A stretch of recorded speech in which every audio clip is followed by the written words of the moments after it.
ঢালিউডে আবারও আলোচনার কেন্দ্রে সুপারস্টার শাকিব খান। সামাজিক যোগাযোগ মাধ্যমে ছড়িয়ে পড়েছে একটি ছবি, যেখানে দাবি করা হচ্ছে মেয়ের প্রতি ভালোবাসা ও টান থেকেই মাঝরাতে বুবলির বাসায় গিয়েছিলেন তিনি। এমনকি মেয়েকে কোলে নেওয়ার সেই মুহূর্তের ছবিও নেট দুনিয়ায় ব্যাপক আলোচনার জন্ম দিয়েছে। ছবিটি প্রকাশের পর থেকেই ভক্ত অনুরাগীদের মধ্যে শুরু হয়েছে নানা ধরনের প্রতিক্রিয়া। অনেকেই একজন বাবা হিসেবে শাকিব খানের দায়িত্বশীলতার প্রশংসা করছেন।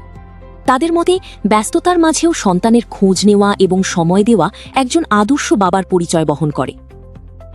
অন্যদিকে বিষয়টি নিয়ে সামাজিক যোগাযোগ মাধ্যমে দেখা গেছে মিশ্র প্রতিক্রিয়া।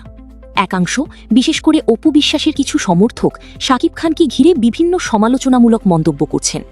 তবে বুবলির সমর্থকদের বড় একটি অংশ বলছেন, একজন বাবা হিসেবে সন্তানের প্রতি দায়িত্ব পালন করাটা ইতিবাচকভাবেই দেখা উচিত। এদিকে পুরো ঘটনাটি নিয়ে এখনও সংশ্লিষ্ট পক্ষ থেকে আনুষ্ঠানিক কোনো বক্তব্য পাওয়া যায়নি। ফলে সামাজিক যোগাযোগ মাধ্যমে ছড়িয়ে পড়া তথ্য ও ছবিগুলোর সত্যতা নিয়েও প্রশ্ন তুলছেন অনেকেই। তবে একটি বিষয় স্পষ্ট, শাকিব খানকে ঘিরে যে কোনো খবরই মুহূর্তের মধ্যে নেট দুনিয়ায় আলোচনার ঝড় তোলে, আর এবারও তার ব্যতিক্রম হয়নি। মেয়েকে ঘিরে এই আলোচিত ঘটনাটি এখন ঢালিউডের অন্যতম আলোচনার বিষয় হয়ে উঠেছে। এই ঘটনাকে আপনারা কিভাবে দেখছেন? একজন বাবা হিসেবে শাকিব খানের এই পদক্ষেপকে কি ইতিবাচক মনে করেন, নাকি বিষয়টি নিয়ে আপনার ভিন্ন মতামত রয়েছে? আপনার মূল্যবান মতামত কমেন্টে জানাতে ভুলবেন না। আমার স্বামী শাকিব খানকে ঘিরেই তার কেরিয়ার, তার চাওয়া পাওয়া, কারণ প্রত্যেকটা মেয়ে তাদের স্বামীর কথার বাহিরে যায় না। আমিও তার ব্যতিক্রম কিছু করিনি। হয়তো আমি ব্যক্তি জীবনে একজন হয়তোবা নায়িকা, যেহেতু আমার সাথে শাকিবের যখন পরিচয় হয়েছে তখন একটি নায়িকার পরিচয়ের মধ্য দিয়ে পরিচয় হয়েছে, কিন্তু আমি সবসময় মনে করি স্বামী অলওয়েজ সে স্বামী, তার স্থান সবসময় উপরে। তার জন্য তার চাওয়া পাওয়া এবং তার যে কথাগুলো সবসময় আমি পালন করার চেষ্টা করতাম। কতটুকু পেরেছি বা পারছি এখন, বাট চেষ্টা করতাম যে ও কি চায় বা ওর ভালোটা কি কিসে হয় সেটা খুব করতাম। যেমন এমনও দিন গেছে যে আমাদের তো খুব নতুন ভাবে বিয়ে হয়েছে, আজও অব্দি কিন্তু আমাদের লাইফে হানিমুনটা হয় নাই, অথচ আমাদের বিয়ের বছর পার হয়ে আজকে একটি বাচ্চার মা আমি। কখনো আমাদের হানিমুন করা হয়নি। তবে এটা না যে আমরা বিদেশে যাইনি, আমরা বিদেশেও গেছি, বেশ বড় বড় জায়গায় গেছি, অনেক দূরে দূরে গেছি, কিন্তু কখনোই আমাদের একা ওইভাবে থাকা হয়নি, একা ঘোরা হয়নি, নিজেদের মতো সময় স্পেন্ড করা হয়নি। এইটুকু স্যাক্রিফাইসও করেছি আমি আমার স্বামীর জন্যই।